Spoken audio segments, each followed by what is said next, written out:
mau duduk, diam di kakimu, mendengarkan suaramu, mendengarkan kehendakmu. Berbicaralah kepada kami, karena kami memilih bagian terbaik seperti Maria, duduk di kakimu, mendengar nasihatmu, mendengar bimbinganmu. Karena kami tahu kami hidup bukan dari roti makanan saja, tapi dari setiap benih firman Tuhan yang keluar dari mulutmu. Urapanmu turun atas hambamu, atas kami semua. Lawat kami, berkati kami. Kami siap dengar firman-Mu dalam nama Yesus. Haleluya. Amin. Ya, salam semua. Apa kabar semua Bapak Ibu? Sehat-sehat selalu ya. Kondisi semua aman kita ya. Ya, hari ini kita dengar kebenaran firman Tuhan dengan sebuah tema yang ada di belakang saya. Siapakah yang akan memisahkan kita dari kasih Kristus? Jadi mungkin buat Bapak Ibu yang lain yang baru bergabung, yang mungkin tidak mengikuti ini dari Januari, kucuk-kucuk sampai di bulan Juli. Jadi ini tema yang berkelanjutan dari bulan Januari. Kita namakan tahun ini adalah tahun disebut dengan nama apa saudara? Tahun apa?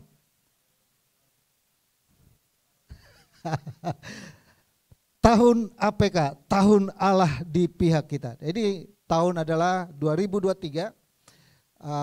Waktu saya mendapatkan wahyu ini adalah berhubungan gak lama kemudian Pak Presiden kita menyatakan bahwa tahun 2023 tahun gelap.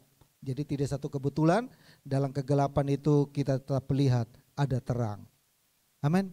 Nah, berikutnya coba temanya dan dasar ayatnya ini saya ulangi supaya kita tidak ketinggalan. Ini namanya resume kalau di anak-anak kuliah ini yang tahu nih. Ya. Roma 8 ayat 31, sebab itu apakah yang akan kita katakan tentang semuanya itu? Jika Allah di pihak kita, siapakah yang akan melawan kita? Nah ini saya detailkan itu, ayat ini saya udah kalau dibelah sedemikian rupa dan kita udah uraikan secara detail di bulan-bulan yang lalu dan kita masuk di berikutnya. Coba. Nah ini saudara yang saya kasihi, ada 4 pilar yang akan menopang ini dan dalam tema itu saya buat menjadi 4 pilar dan pilar itu tujuannya adalah setiap 3 bulan itu ada subtema yang akan kita bahas. Nah apa saja saudara 4 pilarnya? Next. 4 pilarnya ini saudara, yang pertama adalah di Roma 8 pasal 8 ayat 31 sampai dengan 32. Ini sebenarnya salah. 31 sampai 31. Roma 8 ayat 31 sampai 32 itu berbicara tentang evaluasi. Dan saya sudah uraikan itu apa saja yang kita evaluasi. Kita evaluasi tentang kebaikan Tuhan, tentang kasih Tuhan, tentang masa depan. Ya. Kita evaluasikan semua itu. Lalu Roma pasal 8 ayat 33 sampai 34 berbicara tentang Allah yang membenarkan kita. Masih ingat? Ada 3 cara Allah membenarkan kita, masih ingat? Lihat di YouTube-nya. Ya. Allah membenarkan kita melalui apa? Kematian, kebangkitan, dan kenaikannya ke surga. Dan semuanya itu dilakukan dengan apa? Lunas. Jadi lihat, bilang kiri kananmu, lu itu lunas. HP-mu sekalipun nyicil, hidupmu sudah lunas. Saya ngomong karena saya cicil HP. Berikutnya ada Roma pasal 8 ayat yang ke-35 sampai dengan 36 berbicara tentang tidak ada yang akan memisahkan kita. Tidak ada yang akan memisahkan kita hari ini. Bulan Juli sampai di September, jadi ini kita bahas tidak ada yang akan memisahkan kita. Dan bulan di keempat ada Roma 8 ayat 37, kita lebih dari pemenang. Nah, hari ini kita sampai di tiang yang ketiga, penopang pilar yang ketiga, yaitu tidak ada yang bisa memisahkan kita. Nah ini, tidak ada yang bisa memisahkan kita dari kasih Kristus. Ini pernyataan bukan berarti saya sedang mendukung teori sekali selamat tetap selamat. Kenapa? Karena ini adalah dasar ayat yang sering dipakai oleh teori ini yang mengatakan bahwa kalau kamu sudah percaya kepada Tuhan, kamu sudah selamat. Tidak usah kamu hidup kamu benar atau tidak perlu lagi. Kamu mau ke gereja atau tidak ke gereja, kamu mau berdoa atau tidak berdoa, tidak perlu lagi. Karena kamu sudah diselamatkan. Nah, ini bukan berarti saya sedang mendukung Tuhan. Tidak, tapi saya sedang memberikan kepada kita gini, bahwa keselamatan itu kita harus kerjakan dengan takut dan gentar kepada Tuhan. Dan minggu kemarin saya sudah uraikan, apakah ada yang bisa dapat memisahkan kita? Ada di ayat ini, coba ayatnya, buka ayat ini. Ya, ayat ini. Roma 8 ayat 30. Siapakah yang akan memisahkan kita dari kasih Kristus? Kalau kita baca di Roma 38 sampai 38 ayat 35 sampai 36 memberikan kepada kita ada 7 kekuatan yang bisa memisahkan kita dari kasih Kristus. Tahu ya, kalau kita rincikan, penindasan atau kelaparan, apalagi ketelanjangan, aniaya, pedang dan lain sebagainya. Itu disebutnya ada, kalau dirincikan ada 7. Saya waktu tulis itu bikin 7, ternyata ada korelasinya dengan Amsal. Pernah masih ingat kan? Amsal bilang begini, 7 kali orang benar itu jatuh, 7 kali itu juga Tuhan membangkitkan dia. Ya, bayangkan 7. Kalau di Alkitab itu jatuhmu itu sudah sempurna. 7 itu angka sempurna. Mungkin jatuhmu sudah sempurna. Sama seperti sudah jatuh tertimpa tangga. Udah pernah rasain belum jatuh tertimpa tangga? Saya belum tahu itu istilah dan belum tahu pernah ngalami. Tapi saya pernah mengalami yang namanya jatuh tertimpa tangga. Saya pernah, minggu lalu saya bilang, saya begitu mau merit, saya gak punya duit. Saya berharap keluarga bisa support saya. Saya punya duit kalau nggak salah 1.200.000.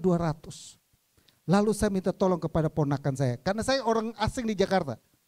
Saya nggak punya keluarga siapa-siapa di Jakarta. Saya punya ponakan nikah dengan orang Jakarta, di Sunter dulu ya. Jadi saya bilang panggil dia anak. Sekalipun ini saya begini-gini, tapi dia umur lebih tua, tapi saya panggil dia anak. Kenapa? Susunan marga nih Yoel ini tahu. Jadi saya ini sebenarnya saya udah punya, saya ini dipanggil buyut. Ponakan saya punya anak, dia sudah punya anak lagi. Ponakan saya punya anak. Anak ini punya anak lagi. Nah anak ini punya anak lagi. Saya disebut apa lagi? Saya udah gak tahu lagi. Saya dipanggilnya opa. Rambut sudah putih juga, jadi mungkin dia opa cocok kali ya. Nah saya datang pada dia, saya bilang saya mau nikah. Istri calon dari mana? Orang Jakarta. Oh, yaudah datang ya, ketemu di rumah. Datang, woi, om tenang, restoran saya yang tanggung. Ih, hebat tuh. Ih, orang Jakarta kan. Wih, senang lah orang kampung dengar begitu kok. Om tenang, saya punya teman punya restoran ini, semua saya handle. Wih, mantap sudah. Wow, hebat. Senang dong. Hati yang gembira. Udah senang, gue pikir gue nangis-nangis selama ini, Tuhan sudah jawab, wih senang gue. Habis kalau saya keluar pulang, tiba-tiba kontrakan saya, tok, om, minta tolong dulu om. Nah ada apa? Saya ini belum gajian. Jadi om pinjam dulu, berapa aja om, jadi saya nanti habis bulan saya gajian saya kembalikan. Oke, saya datang, saya bawa dia, iya. Orang ponakan sendiri. Bawa ke ATM, mau berapa? Duit saya tinggal 1.200.000. Lu mau ngambil semua? Saya kasih tawaran ke dia, dia masuk ke ATM. Mau ambil semua atau mau ambil separuh? Separuh saja. Oh ya udah. Begitu saudara. Ini cerita kita sudah susah nih kan. Kita susah minta tolong kepada orang yang susah nih kan. Jatuh, saya lagi ngomong tentang jatuh ketimpa tangga. Ini saya ngalami. Jadi saya pikir oke, akhir bulan. Nah saudara, akhir bulan begitu telepon, om, aduh ada masalah ini. Waduh, sudah ada masalah. Persoalannya bukan di situ, saudara. Bukan ada masalah dianya. Ini ceritanya ibu kos pun tagih. Ibu kos, Pak, kapan bayar? Saya bilang, Bu, habis bulan saya tagih dia bilang, om tunggu ada masalah. Ibu kos bilang, segera cepat, kalau enggak kamu keluar. Saya bilang, telepon ponakan, bagaimana ini? Ibu kos sudah usir-usir ini, bagaimana ini? Tenang, nanti saya bereskan. Nanti pas hari H nikah saya bereskan. Tunggu saudara, saya Ternyata saudara, saya ditipu juga. Ponakan sendiri saudara. Saya minta tolong kepada dia, dia nipu saya lagi. Terakhir saya ketemu di Sunter, saya ketemu dia. Om, saya mau beresin dulu. Padahal saya udah punya anak gede ya. Om, saya mau beresin. Saya sudah lupakan itu. Kita bisa bayangkan, sakitnya luar biasa saudara. Nah, sekalipun kita jatuh seperti itu membuat kita mungkin kita kecewa dan lain sebagainya. Tapi 7 kali orang benar itu jatuh, 7 kali juga Tuhan datang untuk mengangkatnya kembali. Amin. Berikutnya. Ya, berikutnya ada saudara. Ada 3 alasan kenapa tidak ada yang bisa dapat memisahkan kita. Dan minggu lalu saya sudah uraikan 2 alasannya. Dan saya janji bilang minggu ini saya buatkan jadi alasan yang ketiga. Masih cukup waktunya. Minggu lalu saya sudah uraikan tentang 3 alasan itu. Apa saja alasannya? Yang pertama adalah kita baca di sini. Alasan yang pertama, Roma pasal yang ke-8 ayat 34. Kristus Yesus yang telah mati, bahkan lebih lagi yang telah bangkit, yang juga duduk di sebelah kanan Allah, yang malah menjadi pembela bagi kita. Kita belajar tentang kemarin tentang yang pertama adalah sebagai pembela. Dia sebagai pembela, apa saja yang dia lakukan? Dia berdoa, bersafat, duduk di sebelah kanan itu berbicara tentang dia sebagai imam yang mendoakan kita. Bukan hanya itu, tapi dia mengirimkan Roh Kudus untuk mendampingi kita, menyertai kita. Bukan hanya itu, kita kemarin mendengar, saya uraikan itu tentang apa? Ada begitu banyak saksi yang bersaksi tentang iman kita. Ya, kalau Bapak Ibu baca di Ibrani pasal ke-11 ada saksi-saksi iman. Siapa saja saksi-saksi iman? Salah satunya saksi iman adalah ada Kain, ada Habel, ada Nuh, ada Abraham, ada siapa lagi? Saksi-saksi iman, baca di situ. Mereka bersaksi tentang kita. Jadi tidak ada alasan yang bisa memisahkan kita dari kasih Kristus. Karena yang pertama, dia sebagai pembela, dia di surga sana, dia nggak biarin kita sendiri. Catat itu baik-baik. Maka tahun ini saya bilang, dia sebagai pembela, dia membela kita habis-habisan. Mati di atas kayu salib, berkorban sedemikian rupa, sampai disalib sedemikian rupa untuk menebus kehidupan kita. Sampai naik ke surga. Sampai sekarang pun dia bekerja. Tahu pekerjaan Tuhan di surga apa? Masih ingat gak pekerjaan Tuhan di surga? Satu adalah menyediakan tempat buat kita. Dia mulai urut. Seandainya dia urut menyediakan tempat berdasarkan abjad. Ya dong, berdasarkan abjad nih. Maka saya yakin orang Kalimantan banyak yang pulang duluan.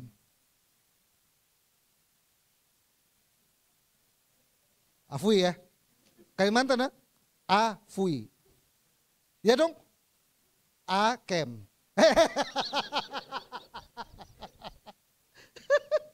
Kalau saya di Korea Aken. Kenapa orang Kalimantan banyak kenapa? Ini banyak Kalimantan sini. Pak Hendra ya. Ibu ya. Banyak huruf pertamanya A. Saya kaget juga saya pelayanan di sana. Kok kenapa? Akyong lah, Abui lah, Atong lah, Aseng lah. Apalagi? Dia menyediakan tempat buat semua yang hurufnya A dulu. Nah, kalau mau berdasarkan abjad, maka semua itu akan duluan. Huruf A duluan. Kalau berdasarkan umur, maka oma-oma sudah duluan ya oma-oma. Tapi ternyata yang masih rambutnya masih hitam pun sudah duluan. Nanti saya Opa Harisanosa, saya sama dia. Dia umur kalau nggak salah udah 80 lebih ya, masih kuat ya. Saya pingin mau undang dia khotbah, saya takut karena takutnya, maksudnya dia kadang kalau ngomong kan sudah mulai juga mikirnya juga mulai itu kan. Saya juga takut ya, Opa. Tapi dia bilang apa? Jangan kira yang uban-uban begini nih duluan, dia bilang. Yang kita masih ini kok yang hitam duluan yang kita duluan kata dia. Nah, seandainya begitu, dia menyediakan tempat buat kita. Jadi kita tidak dibiarkan sedemikian rupa. Lalu yang kedua adalah dia bukan hanya menyediakan tempat buat kita, tapi dia mengirimkan penolong buat kita. Karena dia tahu kita ini manusia lemah. Dia tahu kita ini gampang tergoda. Ya kan? Dia tahu kita ini, maka Rasul Paulus saya ingin melakukan yang baik, tapi justru yang gak baik itu yang saya lakukan. Dia tahu itu daging. Daging ini kuat. Masih dia tahu bahwa kita masih di dunia. Dia udah di surga. Dia tahu kita punya kelemahan yang luar biasa. Kelemahan mata kita kalau lihat itu sale-sale juga lumayan kan. COD. Saya di rumah istri saya bilang, lu kalau COD ngomong dong, duit gua nggak ada di dompet kan. COD. Lihat karena sale. Karena mata kita, karena apalagi keinginan kita, punya keinginan yang luar biasa. Lihat yang bening-bening bisa jatuh. Iman tidak kuat. Dia tahu itu. Maka dia kirimkan apa? Roh Kudus. Dia tahu ketika kita juga menghadapi situasi yang sangat kritis sekali. Situasi di mana kita butuh orang mungkin menolong kita tapi nggak ada yang menolong kita. Situasi di mana kita butuh supaya saudara kita menolong kita tapi tidak ada yang menolong kita. Dia tahu itu. Maka dia kirimkan seorang penolong yang menyertai kita. Maka kita harus minta supaya Roh Kudus diami kita. Waktu Roh Kudus diami kita, firman itu tumbuh dalam kehidupan kita. Waktu kita lemah, firman itu bilang, tenang. Aku akan menolong engkau, aku memulihkan engkau. Waktu kita khawatir tentang masa depan kita, tenang. Aku memberikan kepada kamu masa depan yang penuh dengan harapan. Waktu kita khawatir tentang pekerjaan kita, dia lihat, pandang dan lihat yang burung-burung dan aku pelihara, apalagi kamu. Ya kan? Waktu kita merasa bahwa kita sudah sendirian, tidak ada lagi bisa sanggup menolong kita lain sebagainya. Dia bilang apa? Sehal rambutmu jatuh pun tanpa seizin Tuhan. Ya banyak orang rambutnya jatuh ya sudah. Banyak yang Tuhan izinkan terjadi. Ya berikutnya yang kedua. Minggu lalu saya sudah bahas tentang ini juga. Siapakah yang akan memisahkan kita dari kasih Kristus? Jadi yang kedua adalah kenapa tidak ada yang bisa memisahkan kita? Karena ini yang pertama adalah karena dia sebagai pembela, yang kedua adalah karena kasih Kristus. Kasihnya selalu tersedia buat kita. Ada begitu banyak alasan yang membuat kita jauh dari Tuhan, tapi kasihnya selalu datang untuk memulihkan kita kembali. Kasih yang sempurna melenyapkan ketakutan. Minggu lalu saya sudah uraikan itu. Dan hari ini kita sampai di yang ketiga. Yang ketiga adalah ini. Atau kuasa-kuasa baik yang ada di atas maupun yang ada di bawah ataupun sesuatu makhluk lain tidak akan dapat memisahkan kita dari kasih Allah yang ada dalam Kristus Tuhan kita. Ingat baik-baik itu kata yang ada dalam Kristus Tuhan kita. Saya tengkakan ini kenapa Tuhan kita ini, karena saya kemarin juga lihat juga. Wow, orang yang cukup viral. Dan saya juga bingung, karena ini kan dia pegang di salah satu orang yang memegang seluruh STT di Indonesia, dia ketuanya. Tapi satu pernyataan dia dan jemaatnya nggak sedikit, puluhan ribu. Pernyataannya dia bilang, Yesus bukan juru selamat. Goncang gak kita? Yesus bukan terang dunia. Yesus bukan gembala yang baik. Goncang gak kita? Yang mengatakan itu kalau pendeta kecil-kecil kita kayak gini kan, wow kita teologianya masih amburadul kan. Ini yang nyatakannya doktor saudara. Dan pemimpin teologi di Indonesia, dia salah satu pemimpin dan mengatakan Yesus bukan Tuhan. Sekalipun dia bantah, tetapi dia bilang gitu. Yang sesungguhnya juru selamat itu adalah Yahweh. Yesus itu dimampukan untuk melakukan penyelamatan. Saya bilang, padahal saya tahu gitu ilmunya, saya tahu itu sejarahnya, saya merasa mereka saya hanya baca bukunya dan saya tahu sejarahnya mulai dari bagaimana sampai dialog itu, sampai debat itu sudah selesai, sudah dikunci oleh melalui sebuah konsili Nicea dan sudah dikunci dan ditutup dan sudah selesai. Itu perdebatan di abad yang ke-15, 16 yang mereka lakukan dan itu sudah di closing. Ternyata itu muncul lagi. Bahkan saya sedang sama satu sinode lagi. Kita dilarang, nggak boleh. Saya kaget juga. Kalau kita kan di sini sebut Yesus Bapa, ada yang kita nggak apa-apa kan? Ada masalah nggak? Dia nggak boleh loh. Nggak boleh sebut Yesus itu Bapa. Karena yang sebut Yesus itu Bapa, setan. Waduh. Saya bilang ini orang-orang kayak gini ini ya belum duduk. Saya pikir sih kita duduklah di satu tempat diskusi. Mari kita saling berbelah. Itu sudah selesai persoalan itu. Nah, saudara yang saya kasih dalam Tuhan Yesus, itu sebabnya saya bilang yang ada dalam Yesus. Kita yang ada di sini hari ini, yakinkan diri kita benar-benar bahwa ya, dia adalah Allah 100% dan dia adalah Tuhan 100%. Yesus adalah juru selamat satu-satunya. Tidak ada bilang dia juru selamat karena gini, tidak. Dia satu-satunya juru selamat. Dia adalah terang itu. Tidak ada keraguan dalam hal itu dalam iman Kristen. Kalau ada yang mengatakan itu, seharusnya dia tidak ada dalam kekristenan. Ya, saya mau supaya Bapak Ibu jemaat Tuhan di sini, saya jujur saya saudara, saya itu teologianya enggak tinggi-tinggi banget, tapi saya lahap setiap buku-buku yang berurusan dengan namanya dasar iman Kristen. Saya lahap dengan segala buku-buku yang berurusan dengan sejarah kekristenan. Saya harus belajar tentang mulai dari akarnya sampai kepada zaman sekarang. Jadi saya pastikan kita jemaat Tuhan yang ada di sini, saya mau kita dapatkan pengajaran yang kokoh. Maka saya mau membangun kita bukan sekedar, saya membaca buku pun saya tidak pernah membaca buku yang dongeng-dongeng dalam iman Kristen, itu saya nggak mau. Tahu buku-buku yang dongeng iman Kristen tahu ya? Yang membuat kita menghayal-hayal, itu saya nggak mau. Saya membaca buku yang membuat saya iman semakin kokoh. Mendengar kesaksian orang, mengenal pengalaman orang, mendengar historis orang, itu membuat kita kokoh. Dari sekedar saya hanya membuat bual-bualan kepada Bapak Ibu, kalau kamu ikut Tuhan, kamu sehat. Kalau kamu ikut Tuhan, kamu pasti kaya. Kalau kamu ikut Tuhan, tidak ada masalah. Kalau ukuran kita hanya karena sehat, ukuran kita karena kaya, orang di luar Tuhan pun apa? Lebih kaya dari kita, saudara. Ukuran kita karena hanya ikut Tuhan karena sehat, orang di luar Tuhan pun mereka sehat-sehat. Baca Mazmur pasal yang ke-72 dan 73 menjelaskan itu.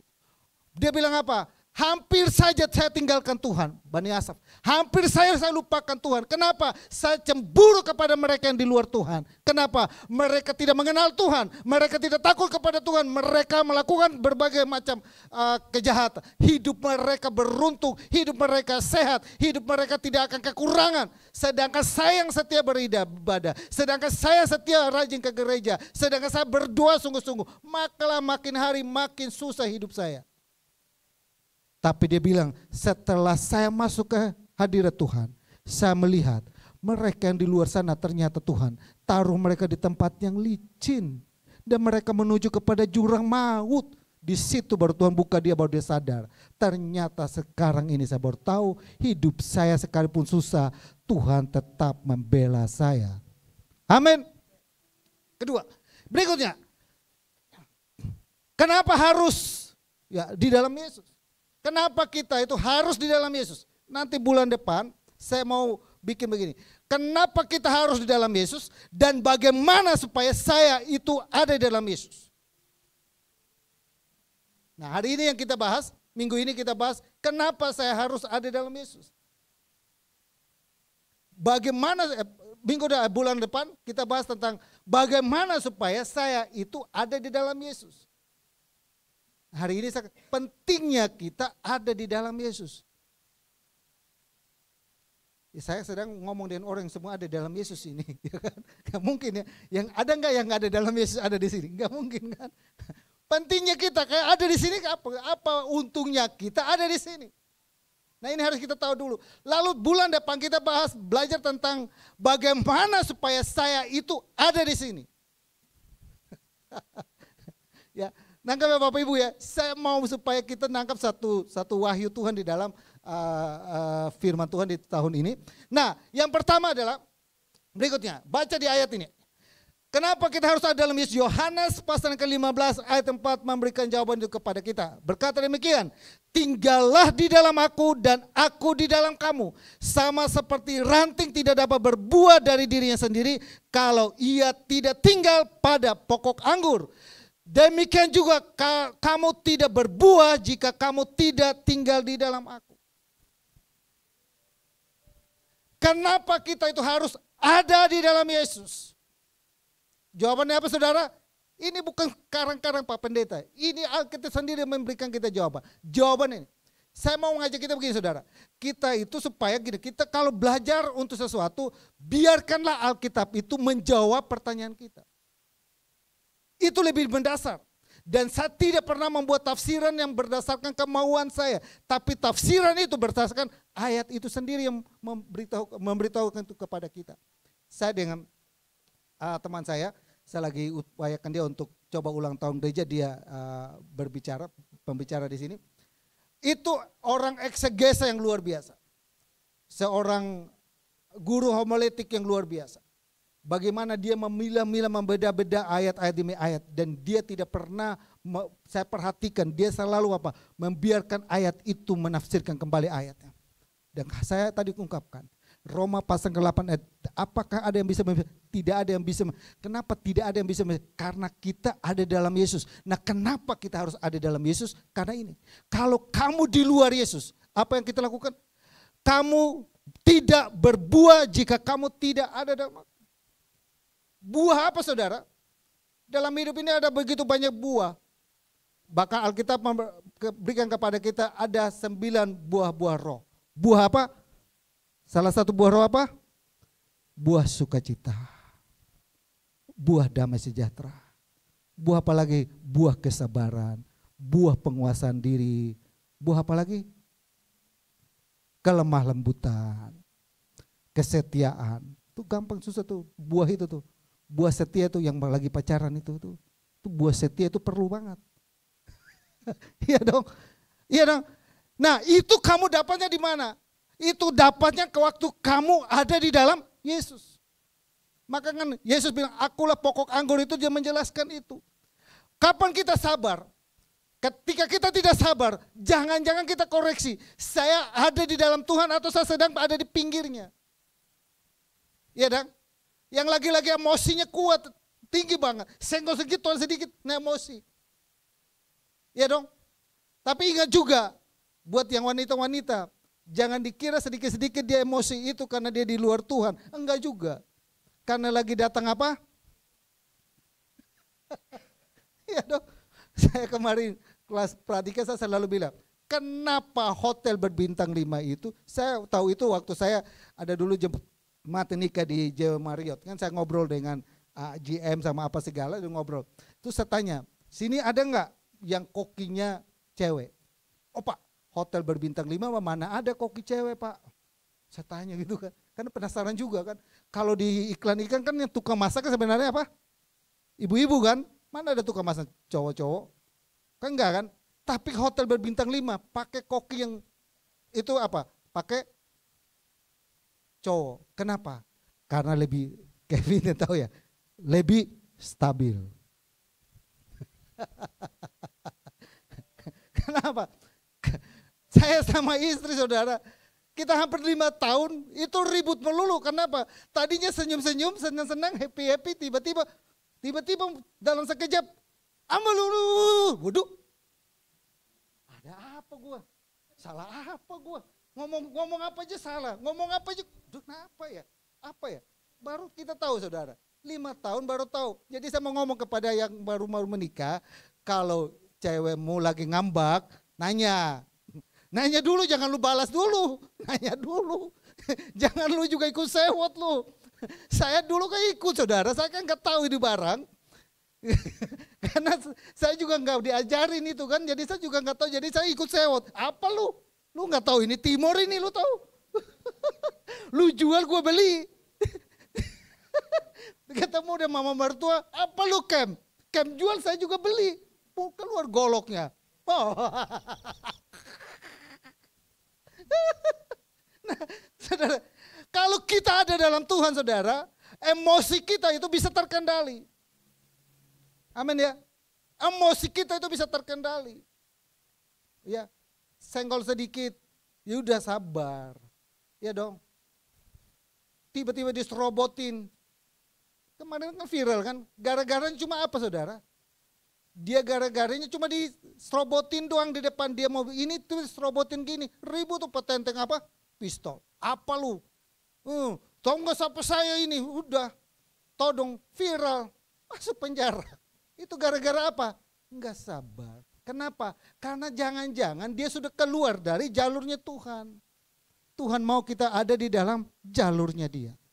Tinggallah di dalam aku di dalam kamu. Maka kamu apa? Berbuah banyak. Yang pertama. 9 menit. Yang pertama. Ini soalnya ada 4. Soalnya. Yang kedua, Yohanes pasal 15 ayat yang kelima. Akulah pokok anggur dan kamulah ranting-rantingnya. Barang siapa tinggal di dalam aku dan aku di dalam dia, ia berbuah banyak. Yang tadi saya udah sebab yang kedua, sebab di luar aku kamu tidak dapat berbuat apa-apa. Kita tidak bisa dapat berbuat apa-apa tanpa Tuhan dalam kehidupan ini. Saya bilang begitu kenapa? Karena kalau Bapak Ibu bilang begini, Pak, hari ini saya ada bukan karena Tuhan, tapi karena kemampuan saya. Ya, kamu ada karena Tuhan, karena Dia memberikan nafas hidupmu. Seandainya nafas itu tidak ada, adakah engkau masih ada? Waktu Adam dan Hawa diciptakan oleh Tuhan, waktu Tuhan menciptakan ikan, Tuhan berbicara kepada laut. Waktu Tuhan menciptakan apa lagi? Burung, Tuhan berbicara kepada udara. Waktu Tuhan menciptakan pohon, tumbuh-tumbuhan, Tuhan berbicara kepada tanah. Tapi waktu Tuhan menciptakan manusia, Tuhan berbicara kepada apa? Ada yang tahu jawabannya?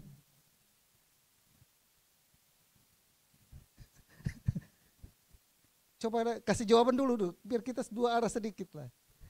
Waktu Tuhan menciptakan laut, ikan, Tuhan berbicara kepada laut. Waktu Tuhan menciptakan pohon, Tuhan berbicara kepada tanah. Tapi waktu Tuhan menciptakan manusia, Tuhan berbicara kepada siapa? Hah? Dirinya sendiri. Jawabannya harus pakai ayat, saudara. Ya kan? Di mana ayatnya? Baiklah kita menjadikan manusia. Dia berbicara kepada dirinya. Jadi gini saudara, apakah ikan tanpa air hidup? Apakah pohon tanpa tanah hidup? Apakah manusia tanpa Tuhan hidup? Jadi itu sinkronnya kayak gitu. Maka ayat ini, sebab di luar aku kamu tidak dapat. Nangkap ya maksudnya ya? Nangkap ya ilustrasi sama tafsirannya ya? Jadi gitu saudara. Sebab di luar aku kamu tidak dapat berbuat apa-apa. Sekalipun mungkin kita hari ini rasa gagah-gagahan, nafas. Dia menciptakan matahari, bulan dan bintang semua itu untuk semua orang. Tapi terhadap kasihnya, kemurahannya, kebaikannya khusus buat orang yang mengasihi dia. Itulah sebabnya saya mau ngajak kepada kita. Yang kedua, kita harus ada di dalam Tuhan. Kenapa? Karena sebab di luar Tuhan kita tidak dapat berbuat apa-apa. Berikutnya. Oke, yang ketiga Yohanes pasal 15 ayat 6, barang siapa tidak tinggal di dalam aku, ia dibuang keluar seperti ranting dan menjadi kering. Keras perkataan Tuhan Yesus. Tuhan mau mengajak kita ada di dalam dia. Kenapa? Sebab di luar Tuhan kita akan dibuang keluar dan kita akan menjadi santapan dari mangsa-mangsa yang ada di luar sana. Iblis yang ada di luar sana siap menerkam kita, membuat kita menjadi orang yang terus berada dalam kegelapan dan kita menjadi kering. Apanya yang kering? Waktu Tuhan menciptakan Adam dan Hawa, Tuhan bilang begini, pada waktu kamu memakan buah ini, kamu apa? Mati. Ya benar kan? Pertanyaan kita sekarang adalah, waktu Adam dan Hawa makan buah itu, Adam dan Hawa mati tidak? Kenapa dia nggak mati? Ya dong. Pada waktu kamu makan buah ini, kamu mati. Tapi ketika mereka makan, mereka tidak mati. Tapi seharusnya yang kita pikirkan, bukan mati seperti itu. Ya, tubuhnya belum mati, tapi rohaninya sudah mati. Terbukti. Satu hari bagi Tuhan, 1000 tahun bagi manusia. Itu dicatatkan di Alkitab. Nah, pertanyaan kita sekarang, Adam umurnya berapa? Berapa? Sampai enggak Adam umurnya 1000? Berarti sebenarnya apa? Satu hari di hadapan Tuhan itu 1000 tahun. Pada waktu Adam itu makan, harusnya mati enggak? Mati. Kenapa? Umurnya enggak sampai 1000 tahun. Bahkan dia apa? Dia dibuang keluar dari Taman Eden. Itulah orang di luar Tuhan.